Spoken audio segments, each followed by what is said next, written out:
Nous allons lire le livre de Matthieu, chapitre 24 et verset 32.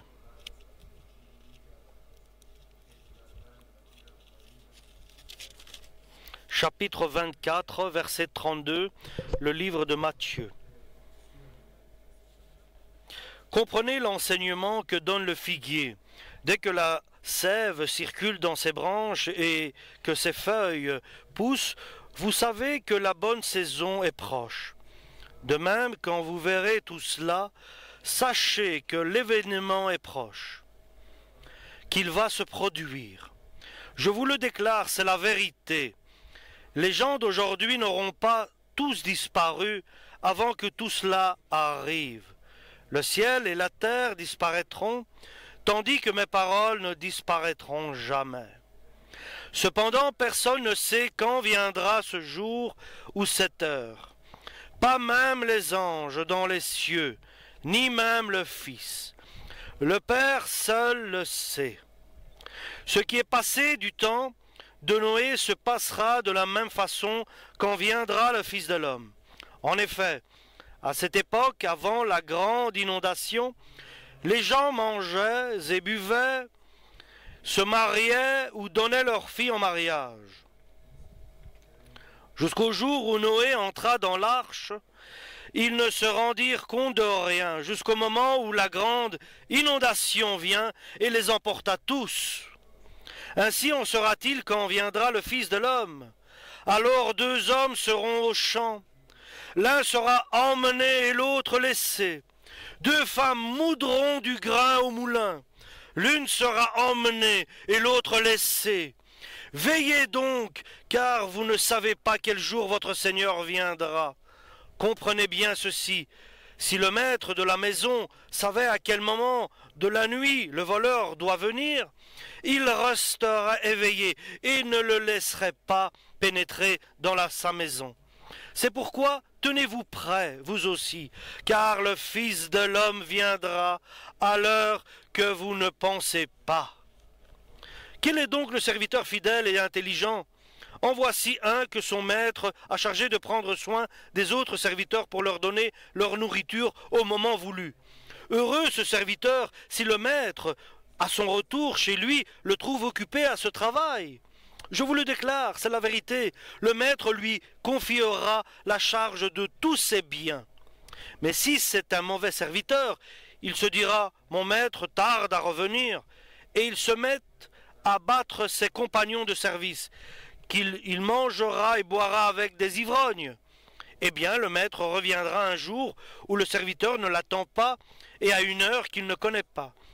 Il chassera le serviteur et lui fera partager le sort des hypocrites, là où l'on pleure et grince des dents. Alors le royaume des cieux ressemblera à l'histoire de 10 jeunes filles qui prirent leurs lampes et sortirent pour aller à la rencontre du marié. 5 d'entre elles étaient imprévoyantes et 5 étaient raisonnables. Celles qui étaient imprévoyantes prirent leurs lampes, mais sans emporter une réserve d'huile. En revanche, celles qui étaient raisonnables emportèrent des flacons d'huile avec leurs lampes. Or, le marié tardait à venir, et les jeunes vierges eurent tout sommeil, et s'endormirent. À minuit, un cri se fit entendre. Voici le marié, sortez à sa rencontre. Alors ces 10 jeunes filles se réveillèrent et se mirent à préparer leurs lampes. Les imprévoyantes demandèrent aux raisonnables, « Donnez-nous un peu de votre huile, car nos lampes s'éteignent. » Les raisonnables répondirent « Non, car il n'y en aurait pas assez pour nous et pour vous. Vous ferez mieux d'aller au magasin et en acheter pour vous. » Les imprévoyantes partirent donc acheter de l'huile. Mais pendant ce temps, le marié arriva. Les 5 jeunes vierges qui étaient prêtes entrèrent avec lui dans la salle de mariage, et l'on ferma la porte à clé. Plus tard, les autres filles arrivèrent et s'écrièrent « Maître, maître, ouvre-nous » Mais le marié répondit, « Je vous le déclare, c'est la vérité, je ne vous ne connais pas. » Veillez donc, ajouta Jésus, car vous ne connaissez ni le jour ni l'heure. Il en sera comme d'un homme qui allait partir en voyage. Il appela ses serviteurs et leur confia ses biens. Il remit à l'un 500 pièces d'or, à un autre 200 et à un troisième 100, à chacun selon ses capacités. Puis il partit. Le serviteur qui avait reçu les 500 pièces d'or s'en alla aussitôt faire du commerce avec cet argent et gagna 500 autres pièces d'or. Celui qui avait reçu 200 pièces agit de même et gagna 200 autres pièces. Mais celui qui avait reçu 100 pièces s'en alla creuser un trou dans la terre et y cacha l'argent de son maître. Longtemps après, le maître de ses serviteurs revint et se mit à régler ses comptes avec eux. Amen pour la parole du Seigneur. Notre Seigneur Jésus, ces derniers temps,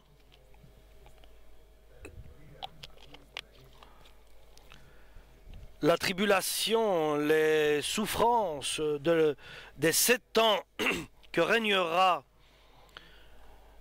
que sera cette période de tribulation après l'enlèvement de l'Église. Il dit, si vous voulez savoir quand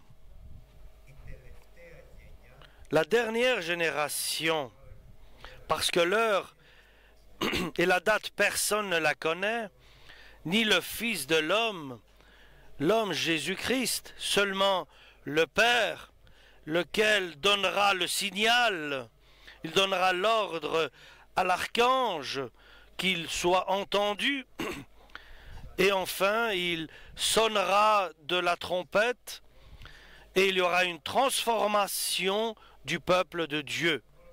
Donc la seule chose que nous pouvons voir aujourd'hui, c'est la dernière génération.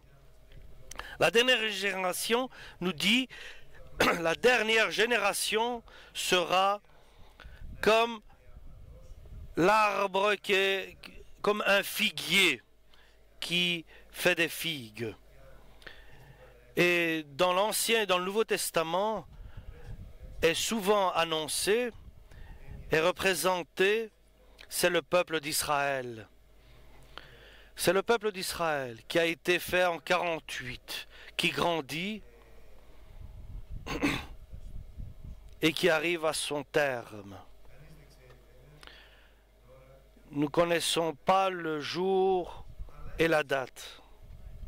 Et nous savons une chose, que ces jours-là ressembleront aux jours de Noé.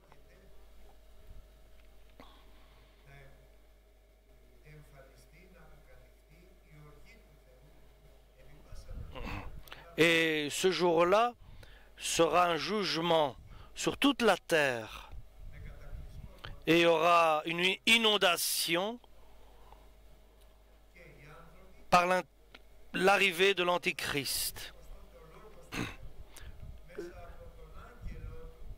Sera entendu comme à cette époque Noé annonçait la repentance avec des œuvres dignes de repentance pendant qu'il construisait l'arche. Les hommes sont restés indifférents à la parole de Noé, la parole de Dieu, et ils vivaient selon leur volonté, la volonté de ce monde, mangeaient, buvaient, se mariaient, etc. Ainsi, aujourd'hui, le monde fonctionne.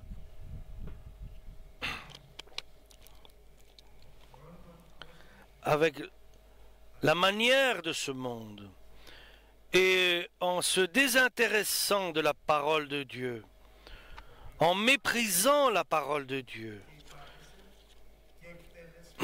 ils seront comme ceux qui ont été noyés pendant cette période de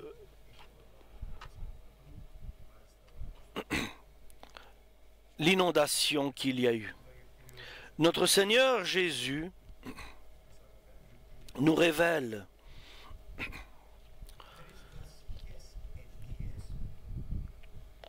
trois raisons certaines que certains ne prendront pas part à l'enlèvement de l'Église. Il est très important de savoir les raisons, les bénédictions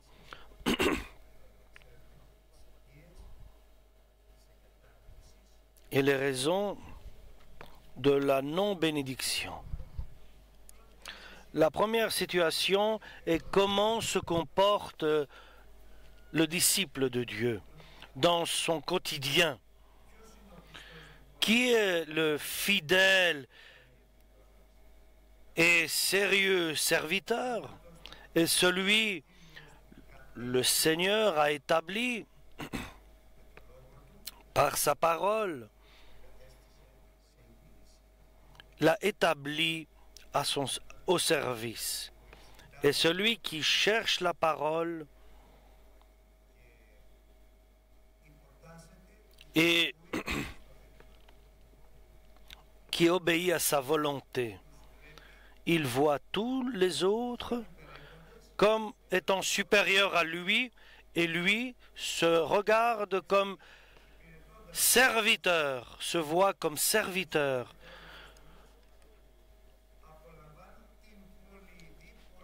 Et il reçoit la grâce de Dieu dans son quotidien. Autant qu'il sert les autres et qu'il a l'esprit de serviteur, il reçoit la grâce de Dieu. Et autant qu'il reçoit la grâce de Dieu, autant il devient prêt. Dieu le prépare. Restez éveillés, car vous ne savez pas quand le Seigneur vient. Dans le cas contraire, l'homme, lequel, connaissant,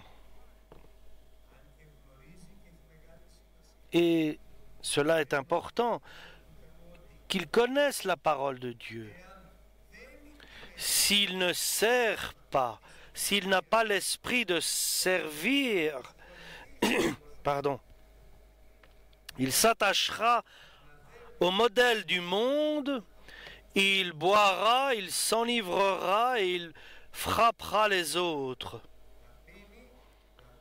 Il mangera, il sera en colère contre les autres,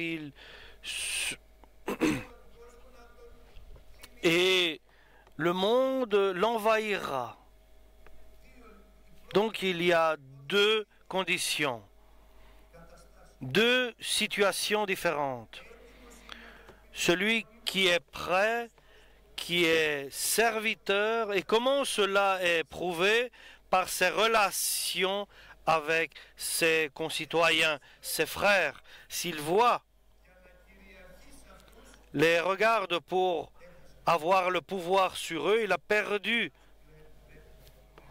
S'il les regarde pour les servir, alors pour Dieu, il est fidèle et un serviteur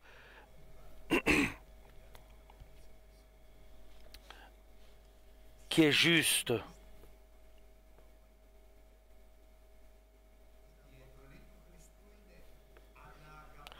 Si tu aimes tes frères, comme moi je t'ai aimé, et comment nous a-t-il aimés? En nous servant. Jésus nous a servis. Si l'homme n'apprend pas, et l'homme n'a pas et ne sait pas vivre avec cet esprit d'être serviable, c'est terminé. Il est perdu pour l'enlèvement de l'Église. Parce que sa vie d'être sage et fidèle va devenir malicieux, rusé, il va crier, il se fâchera, il boira, il s'enivrera avec ceux du monde. Il sera un serviteur mondain de la manière de vivre et de réfléchir et de penser du monde. Il est triste pour un chrétien de penser qu'il est sur le droit chemin. Il est triste de savoir ce pensant chrétien et n'être pas un serviteur des autres. Et tout dépend de l'esprit que tu as en toi. Si tu as un esprit qui sert les autres, tu recevras la bénédiction de Dieu, car c'est cela que Dieu désire. Si tu as un esprit du monde, la parole de Dieu nous dit, lorsque Dieu viendra, il séparera certains avec les hypocrites. Et là sera le grincement de dents. Donc, la première catégorie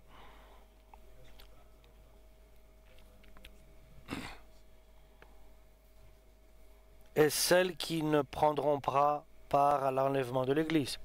Comment tu te comportes avec tes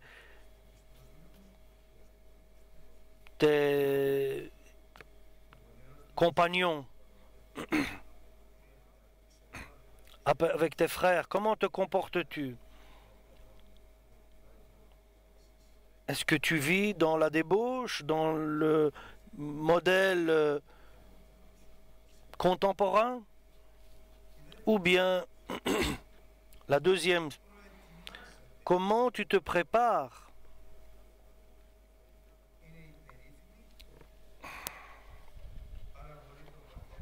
C'est la parabole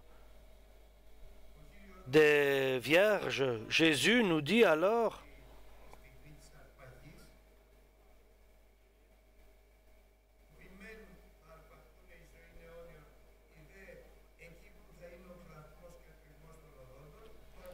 alors, le royaume de Dieu ressemblera à 10 vierges, filles, qui ont pris leur lampe du salut. 5 étaient insensés et 5 étaient sages. Et ils ne pensaient pas jusqu'au moment où ça a été révélé. Ils pensaient qu'ils étaient prêtes. Et notre Seigneur Jésus, je vous le dis, qui est celui qui est sage et sensé? C'est celui qui écoute mes paroles et qui les accomplit. Pas comme dans la période de Noé, où les gens écoutaient mais étaient désintéressés. Ils voyaient Noé annoncer et avec des œuvres, car il annonçait et il fabriquait l'arche, le bateau. Aujourd'hui, nous écoutons la parole. Est-ce que nous allons donner de l'attention à cela? Quelle attention donnerons-nous à cette parole? Qui est prêt? Qui sera prêt le moment où sera entendu le son, le signal et le son de la trompette? Parce que maintenant, nous sommes prêts tous. Moi, je dis, nous sommes prêts parce que nous allons prendre part à la communion, à la Sainte Communion. Mais cela n'est pas le critère. Le critère est de réfléchir. Si, à ce moment où il y aura l'enlèvement de l'Église, serons-nous prêts? Parce que lorsqu'on entendra le son de la trompette et suivra l'appel de l'ange, le temps est si court, ceux qui ne sont pas prêts n'auront pas le temps de se préparer.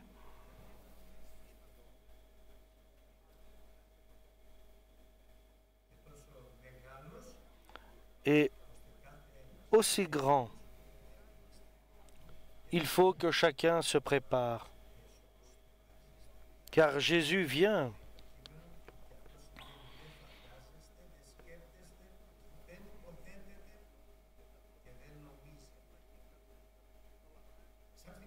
Soudainement, comme maintenant. Qui attend maintenant que vienne l'enlèvement de l'Église? Nous attendons. Si maintenant on entend le son de la trompette, qui sera prêt? Qui est prêt? Et la réponse sera prêt celui qui peut se sanctifier immédiatement avec repentance à la parole de Dieu et étant rempli du Saint-Esprit. Je vais vous dire une histoire. Que veut dire être rempli du Saint-Esprit? Il y avait quelqu'un d'évangéliste, un évangéliste qui est parti au Seigneur. Il a dit, pourquoi, frère, il est important que je parle des langues étrangères? Et le frère a répondu, je suis jeune, je ne sais pas. Mais je sais te dire que si tu demandes notre Seigneur, il te répondra. Après quelque temps, il arrive et il dit, Jésus m'a répondu, que t'a-t-il dit?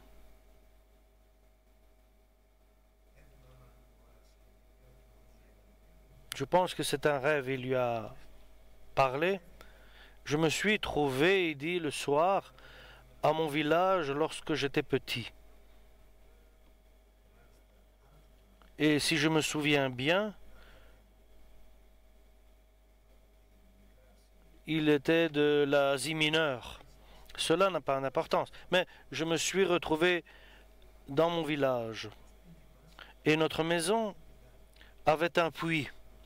Et le puits était la bénédiction de Dieu pour nous. De cela, nous buvions, nous nous lavions, mais nous arrosions, nous lavions, nous étions désaltérés. Toute notre vie dépendait de ce puits. Et mon père a pris soin de ce puits. Il le couvrait d'une grande attention pour que tombe pas à l'intérieur des poussières, des animaux et que l'eau soit souillée. Et il dit, je me souviens avec l'attention que mon père protégeait ce puits. Et lorsque je me suis retrouvé spirituellement dans ma maison, le puits était découvert et j'ai été étonné. J'ai approché, j'ai regardé dedans. Il était rempli de souillures, des déchets, de la poussière, des objets, etc. Des animaux Et mon cœur s'est rempli de tristesse et j'ai pris pour nettoyer ce puits. Il y avait des animaux là-dedans en décomposition et il y avait beaucoup d'eau.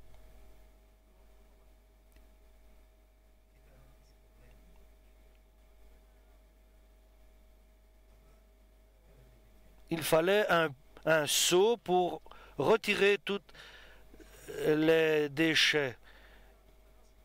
Et alors j'ai levé les mains vers le ciel et j'ai dit, Seigneur, purifie le puits, nettoie le puits. Et j'entends un bruit du sol qui vient et l'eau a commencé à gonfler, à monter et le puits a commencé à déborder et toutes les souillures, les saletés ont été sorties du puits.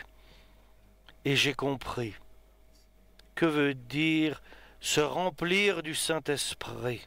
J'ai compris que veut dire sanctifier au Saint-Esprit. J'ai compris, dit-il, la parabole des 10 vierges. J'ai compris que sans être rempli du Saint-Esprit, tu ne peux pas entrer dans le royaume de Dieu. Et moi, j'ai entendu ce que me disait cette personne. J'étais vraiment très stupéfait. Et j'ai dit, donne-moi ton Saint-Esprit. Combien est-il important? C'est pour cela que la parole de Dieu nous dit, celui qui parle de langue étrangère, il se édifie lui-même, il se renforce lui-même spirituellement. C'est l'esprit de vérité qui parle, c'est un langage d'ange. Mais les 5 vierges insensées qui n'étaient pas sages et qui n'avaient pas pris de l'huile avec eux, nous avons bien compris combien il est important, pas seulement d'être baptisé du Saint-Esprit, mais de se remplir du Saint-Esprit, de parler en langue, alléluia, pardon, qu'il y ait une flamme du Saint-Esprit.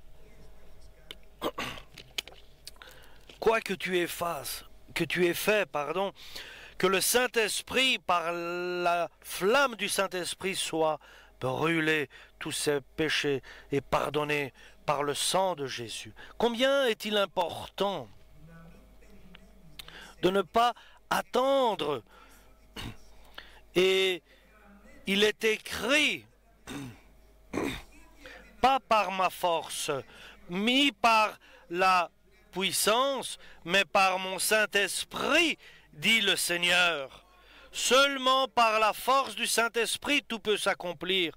Ni par la force, ni par la puissance, mais par la force du Saint-Esprit, comme l'Église primitive, l'Église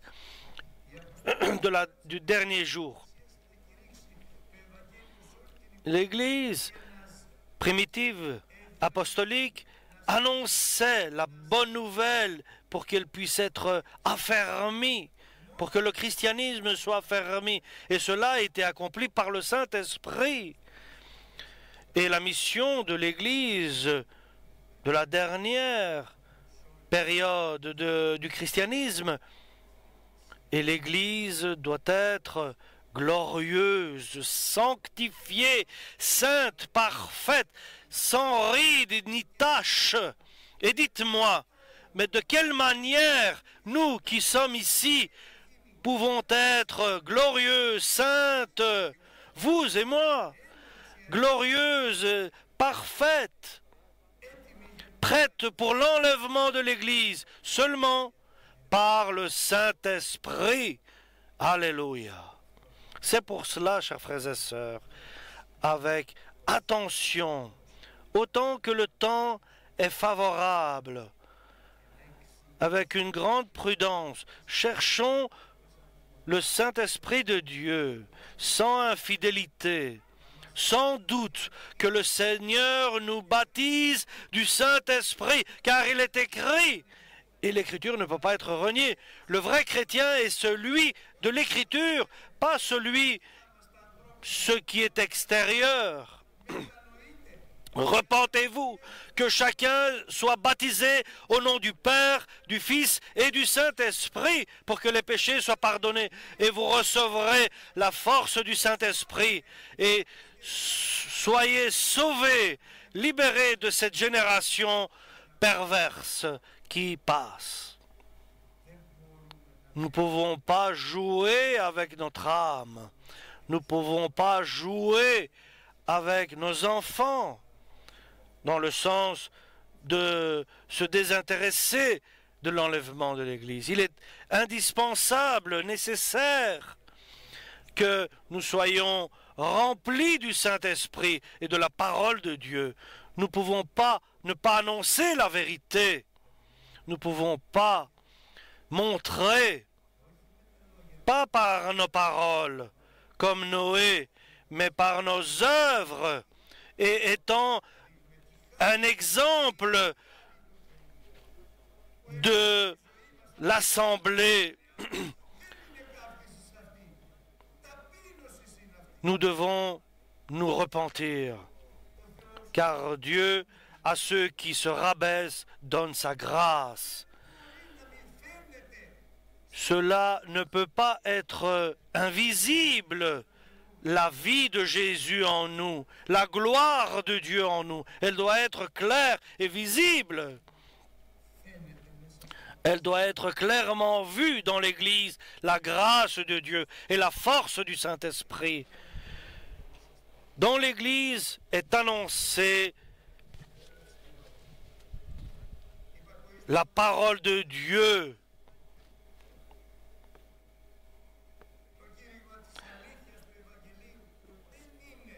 Le sermon, n'est pas fanatique, du fanatisme. Et ce n'est pas autre chose que la vérité. Il est nécessaire d'examiner d'abord soi-même et après ceux qui nous a donné à servir ce petit service. Mais nous sommes sages et fidèles. Et l'important, c'est comment tu te comportes avec tes frères. Deuxièmement, et comment tu te prépares. Tu te prépares avec ta propre justice. Bien sûr que celui qui a reçu la renaissance a sa justice divine. Il faut un débordement de l'Esprit Saint en nous. Il faut qu'on soit débordé, rempli, inondé du Saint-Esprit. Personne n'en doute, que lorsque nous avons reçu la renaissance, la parole nous a transformés et le Saint-Esprit aussi nous a transformés. Pardon.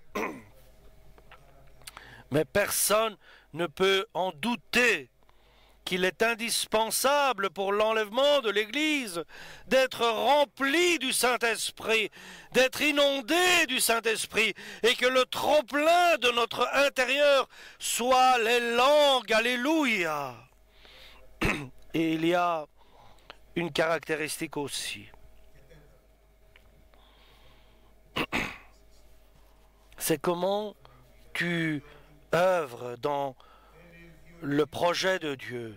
Dieu viendra comme quelqu'un qui part dans une terre lointaine et il appelle ses serviteurs et il leur donne des charges et de l'argent. À l'un, il lui donne 5 pièces, à un autre 3 et à un autre 1. À nous tous, Dieu nous donne. Il donne des dons, des services. Il donne à tous. Et il ne donne pas comme cela pour rien. Et celui qui a reçu 5 pièces a travaillé et il a reçu 5 autres. Il a vraiment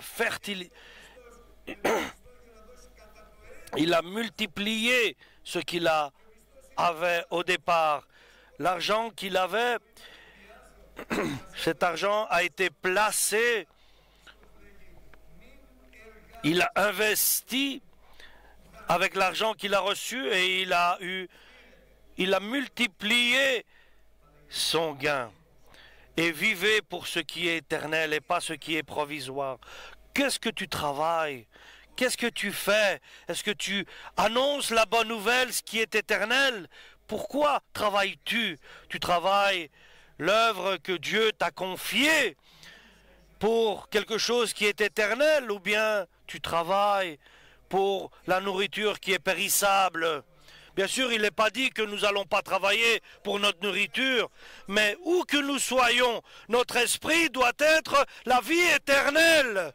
Où que nous soyons, ce sont les êtres qui sont autour de nous qui doivent être sauvés. Et le Seigneur désire que ces êtres apprennent la bonne nouvelle. Alléluia. C'est pour cela que nous devons vraiment travailler, œuvrer pour le Seigneur, pour les autres, pour les sauver, avec espérance au Seigneur Jésus et avec amour à Dieu et aux hommes. Parce que viendra, le Seigneur viendra et il demandera des comptes. Qu'est-ce que tu as fait de ce que je t'ai donné? Voilà, tu m'as donné 5 pièces, je t'en remets 10. Je les ai gagnés pour toi. Pour qui travailles-tu? Pour toi-même? Tu ne fais rien. Pour le Christ, nous travaillons tous. Alléluia! Nous remercions Dieu. Oui, c'est une œuvre spirituelle. Nous ne travaillons pas pour être vus, pour être célèbres, mais nous travaillons pour Jésus. Nous sommes cachés, nous travaillons pour Jésus, nous subissons, mais nous travaillons pour l'œuvre de Christ, pour que l'œuvre soit une grande récolte. La moisson est prête, nous devons aller à la récolte. J'ai gagné, j'ai investi. Voilà, tu m'as donné 2 talents, 2 pièces. Je te remets ce que tu m'as donné. Et à eux, Dieu dit, venez, vous qui avez été fidèles à ce que je vous ai donné. Et maintenant, entrez dans la joie de votre Seigneur. Alléluia. Mais celui qui est paresseux, qui ne veut rien partager, car tu as reçu, donne, sème. Alléluia. Celui qui est paresseux ne rentrera pas dans le royaume de Dieu. Celui qui ne pense pas aux autres, qui n'a pas de la compassion pour les autres, n'entrera pas dans le royaume de Dieu.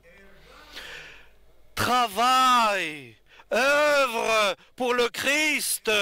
Tu ne seras pas déçu. Tu auras une récompense éternelle. Nous devons crier, œuvrer, annoncer la bonne nouvelle. Jésus revient. Travaille l'œuvre que Dieu t'a confiée, car nous n'avons pas beaucoup de temps. Le Seigneur revient et la porte se fermera. Travaille, œuvre, où que tu sois, annonce la bonne nouvelle. Nettoie l'église.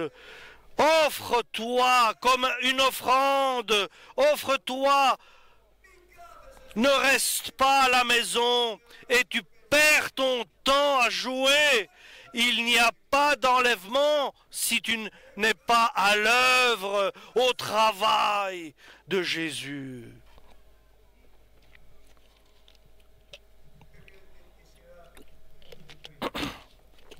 Et vient maintenant le moment de celui qui a été caché, la pièce qu'il avait reçue de Dieu, de Jésus. Il a fait un trou dans le sol et il a caché la pièce qu'il avait reçue.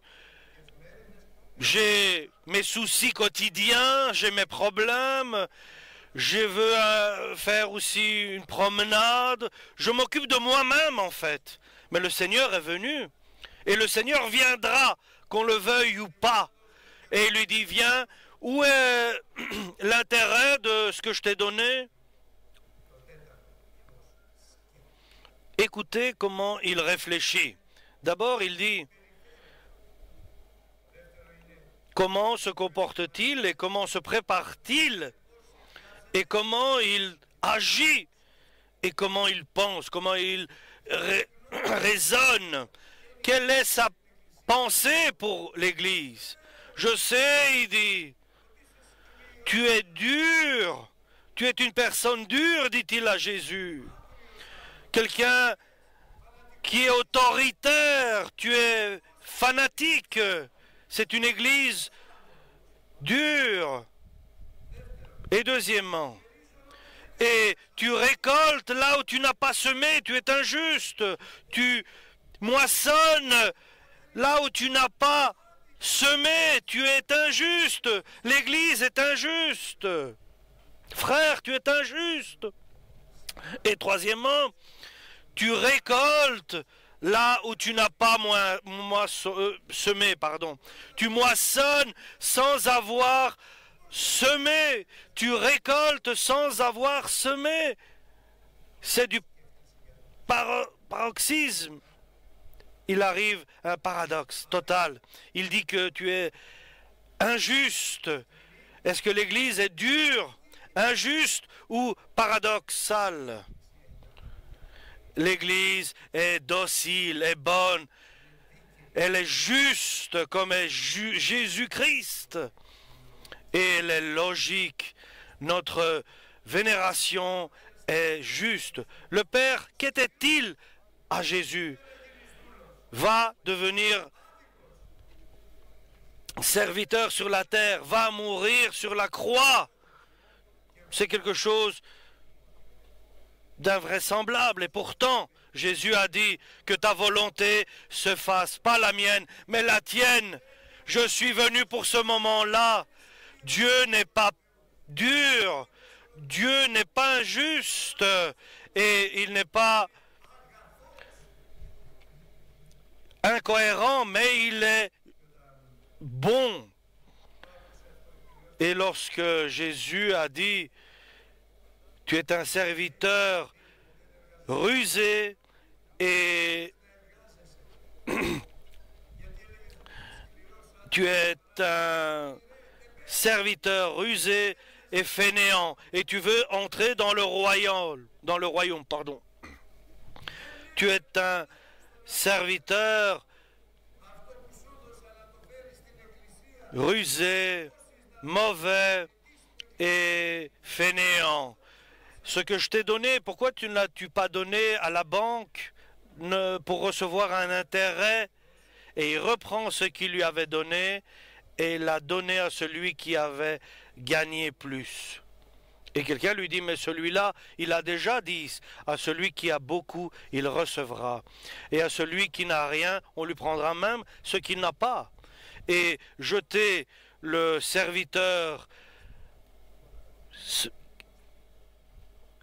qui n'a pas été digne dans le lac de feu et de soufre, là où il y aura le grincement de dents et des pleurs.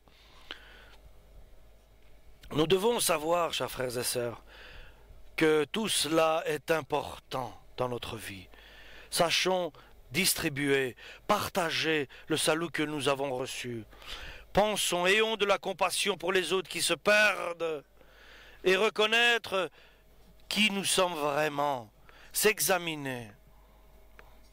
Que Dieu prépare notre cœur, arrange notre cœur, et qu'il nous fasse comme lui désire, que nous le ressemblions